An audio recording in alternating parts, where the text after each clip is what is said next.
बाकी क्राइम तो हमेशा ही मुंबई में मतलब कंटिन्यूस रहता ही है। इन 1990s अंडरवर्ल्ड के हिसाब से मुंबई का कंट्रोल किसके हाथ में होगा उसके लिए झगड़ा चल रहा था।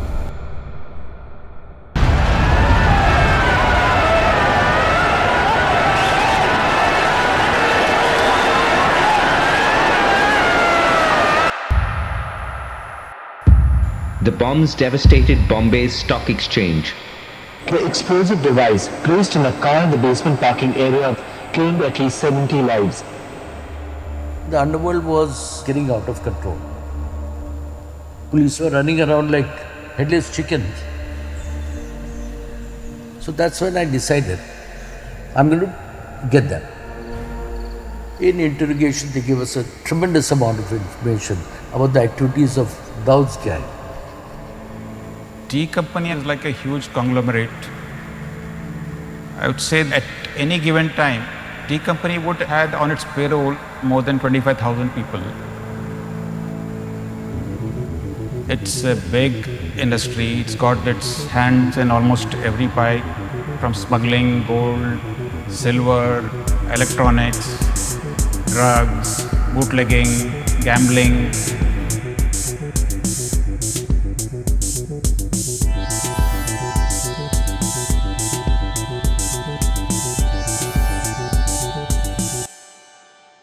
Dawood Ibrahim, a name synonymous with organized crime and international drug trafficking, has captivated the world with his elusive presence and criminal prowess.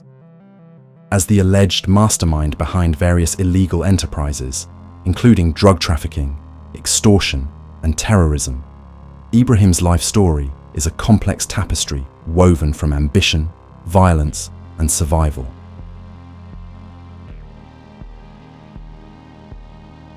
Dawood Ibrahim was born on December 26, 1955, in the bustling city of Mumbai, then Bombay, India, into a family of modest means. His father, Ibrahim Kaskar, was a police officer, while his mother, Amina Kaskar, was a homemaker. The vibrant yet tumultuous landscape of Mumbai during the 1960s and 1970s significantly shaped Dawood's worldview.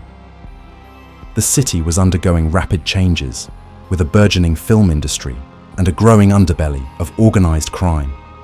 The socio-economic disparities and communal tensions prevalent in the city contributed to an environment ripe for criminal activities. Young Dawood was drawn to the allure of wealth and power, which would later guide his life choices.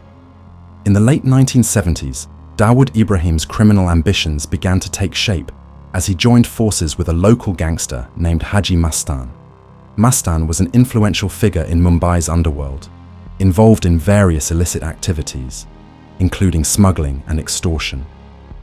Under Mastan's mentorship, Dawood learned the ropes of organized crime, gaining valuable insights into operations and building a network of contacts. By the early 1980s, Dawood had established himself as a prominent figure in the Mumbai underworld. He formed his own gang, which quickly became known for its ruthless tactics and efficient operations, called D Company. Dawood's ability to maintain loyalty among his followers, coupled with his strategic alliances, allowed him to expand his influence significantly. One of the pivotal moments in Dawood Ibrahim's rise to power was the 1993 Bombay Bombings. The attacks, which resulted in over 250 fatalities and thousands of injuries, were attributed to Dawood's gang. The bombings marked a turning point, elevating Dawood's status as a major player in the world of organized crime. The subsequent police crackdown forced him to flee India, solidifying his status as one of the most wanted criminals in the world. Dawood Ibrahim's criminal empire spanned various illicit activities.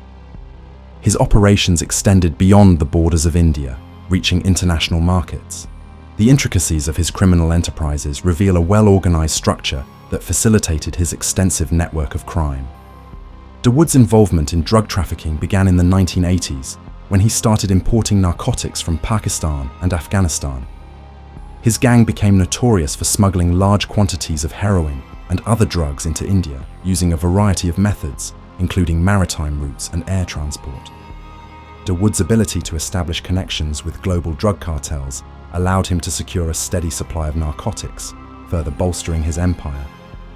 In addition to drug trafficking, Dawood was heavily involved in extortion, targeting businessmen, film producers, and politicians. His gang's tactics included threats, intimidation, and violence, ensuring compliance from victims. Dawood's connections with terrorist organizations, such as Lashkar-e-Taiba, allowed him to facilitate terrorist activities in exchange for protection and financial gain. The 1993 Bombay Bombings stand as one of the most significant incidents linked to Dawood Ibrahim. The attacks were executed as a response to the communal riots that erupted in Mumbai following the demolition of the Babri Masjid.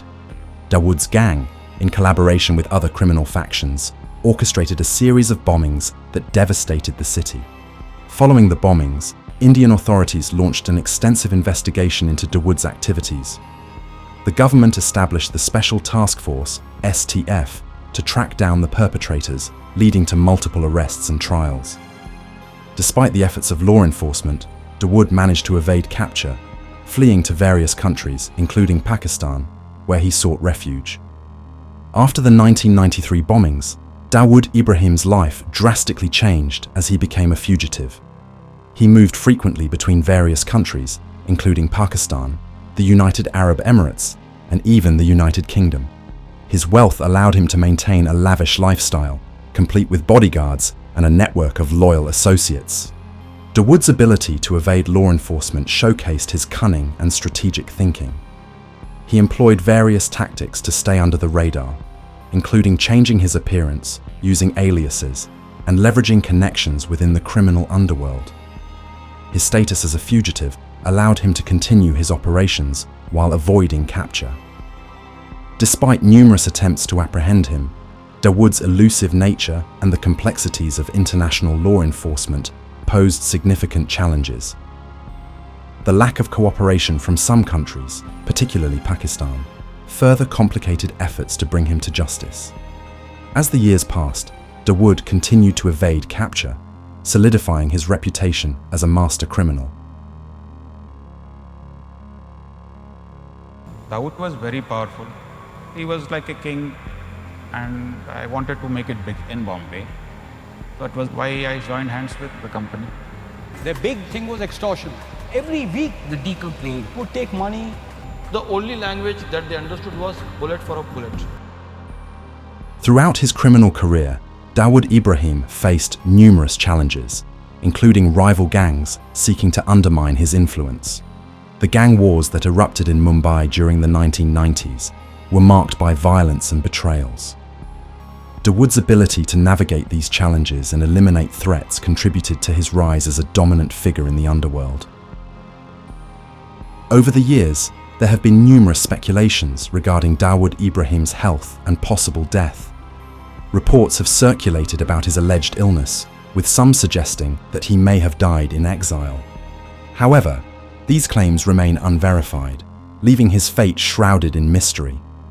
Regardless of his current status, Dawood Ibrahim's legacy continues to influence organized crime in India and beyond. Dawood Ibrahim's life is a testament to the complexities of organized crime and the socio-political dynamics that shape the underworld. From his modest beginnings to his rise as a global criminal figure, Dawood's story encapsulates the allure of power, wealth, and the dark realities of a life of crime. His journey reflects not only personal ambition, but also the systemic issues that allow such figures to thrive, ultimately challenging us to consider the broader implications of his actions on society. As we reflect on Dawood Ibrahim's life, we recognize the interplay of personal choices and societal circumstances that led to his rise. The fascination surrounding his persona speaks to a broader human curiosity about the allure of power and the moral ambiguities that often accompany it. In a world where crime and corruption frequently intersect with politics and social inequality, the story of Dawood Ibrahim remains a poignant reminder of the consequences of a life on the edge, illustrating the complex tapestry of human behavior and the darker sides of ambition. The life of Dawood Ibrahim has not only influenced the world of crime, but also permeated popular culture in India and beyond. His story has been depicted in various forms of media, including films, documentaries, and novels, each attempting to capture the essence of his character. These portrayals often oscillate between glorification and vilification, complicating public perception of his legacy.